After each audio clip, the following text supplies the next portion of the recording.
Hello, welcome back, episode 44. I guess you are following. If this is your first time watching this is the 44th episode, right? That's the way of the tutorial we are doing on trigonometry. If you have not watched any of the episode, and I indulge you to go to the playlist on YouTube, Trigonometry, and see all the episodes that we have done so far. And here we are solving an equation which we are building on episode 40, which is the double angle. So here you can see that we have been given the cos of 2 theta, that's the double of the angle, plus 5 cos theta equals to 2. This shows that this is an equation. So what do?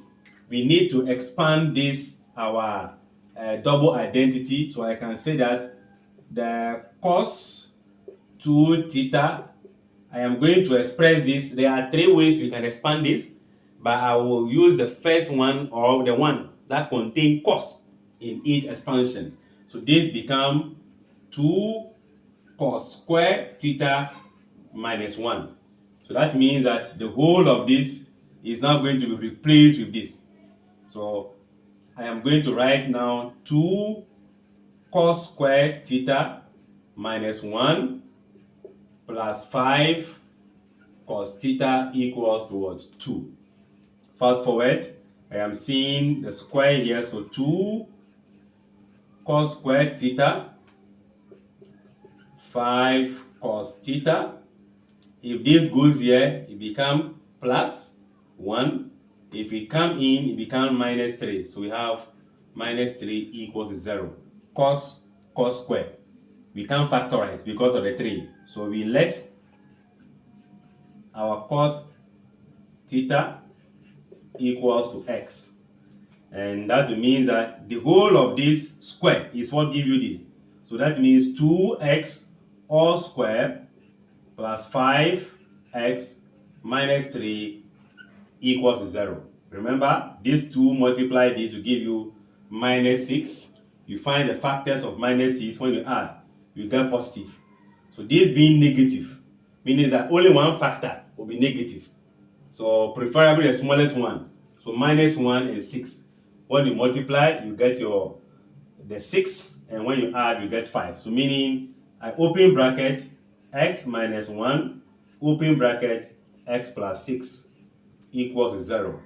But we multiply by 2, so divide by 2. Then it means that either x minus 1 over 2 is a 0 from here, or x plus 3, remember this will be 3, equals to 0. Which one will be 0? One of them will be 0 to give you what? The product to be 0. So here I'll be having my x equals to positive half, or x equals to negative 3. But what are we doing? We remember x is not given to us. We introduce the x, so we can say that, but x equals to the cos of what? Theta. So when x is 1 over 2, we are going to have cos theta equals to 1 over 2.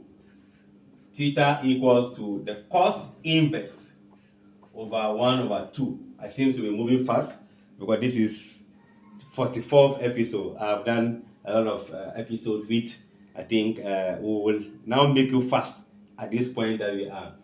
Now, to find the cos inverse of half, we know half should be somewhere here. If you have here, that will be a sign. So here, that will be 60, meaning theta will be equals to 60 degrees. Remember, we have general solution formula, which I will not go into. I will use the quadrant approach. We know cos will be positive in the first quadrant and in the fourth quadrant. The fourth quadrant, we have 360 minus theta to get a value. So if I subtract the theta, which is 60, from 360, my next angle will be 300 degrees. Then, let's say, when x equals to minus 3, the cos of x will be equals to what? Negative 3. Remember, the values of cos will be between negative 1 and positive 1 thereabout. So this will give you a solution, all right, which will not be a real number. It will be a complex number. So we are just going to ignore this one.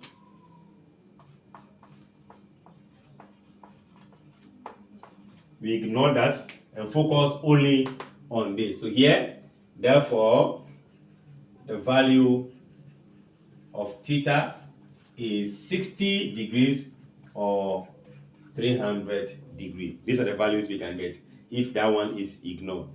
I believe you get the concept in this episode also. Share the video, subscribe to the channel, leave a comment, and click on the like button.